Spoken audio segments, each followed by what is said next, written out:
All right, let's dive into something we can all relate to, booking a hotel. But we're going to look at it in a whole new way, how social media has basically ripped up the old playbook. It's become the new front desk, the new concierge, and yeah, the new rule maker for the entire hotel industry.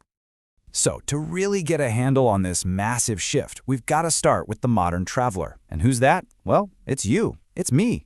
It's all of us. No, really, just think about it for a second. The last time you planned a trip, what did you do? Did you call a travel agent, pick up a glossy brochure? I'm going to guess your journey looked, well, a lot more digital. Of course it did. It looked exactly like this. We go online, we scroll through pictures, and not the perfect, staged ones from the hotel, but the real ones, from actual guests. We obsess over guest reviews. The entire decision is now based on the shared experiences of total strangers, who we somehow trust completely. And this is exactly why social media is such a game changer here. A hotel isn't selling a car you can test drive. They're selling a promise, an idea of a future experience that you can't touch or feel yet. Social media is what makes that promise feel real before you even think about booking. So, knowing that, how are hotels using social media to make their promise feel more tangible? Well, you might think it's all about customer service or building a community, but their number one motive is actually a lot more straightforward. And I mean, a lot more. Look at this number, 89%.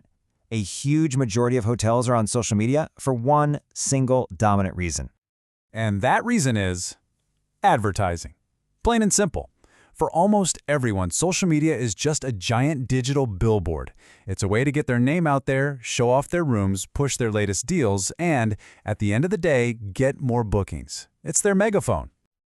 Okay, but having a megaphone is one thing. Knowing what to say and how to use it, that's a completely different ballgame. So who's actually sitting behind the keyboard typing out these posts? Now this is where it gets really interesting. It's usually not some slick marketing agency or a dedicated social media guru. Look at this. For a whopping 72% of hotels, it's the owner or the manager themselves handling the accounts. That tells you they know it's important, but maybe the industry hasn't quite figured out who should own it yet. And that leads to this huge inconsistency. You've got almost half of hotels posting every single day. They're all in. But then you've got another big chunk who are only posting a few times a month. There's no standard, which means the gap between the pros and the beginners is massive. And where are they posting? No surprise, Facebook is still the undisputed king. But look what comes next: TripAdvisor, Instagram, Trivago. It's this fascinating mix of traditional social networks and these pure reputation platforms where reviews are absolutely everything.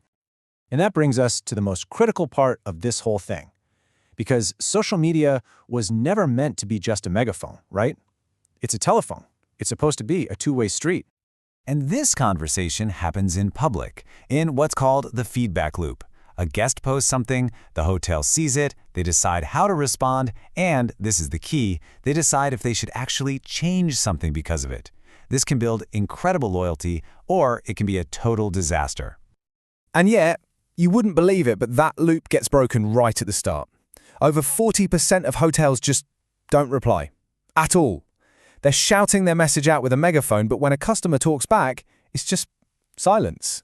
Such a huge, massive missed opportunity. But here's the powerful flip side. When hotels do listen, especially to the bad reviews, they take it incredibly seriously.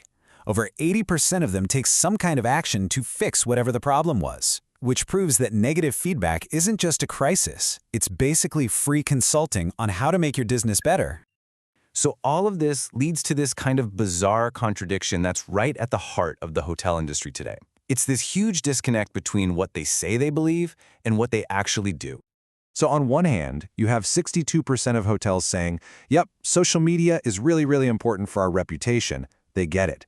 But on the other hand, almost 40% of them admit they don't even bother to track their online ratings.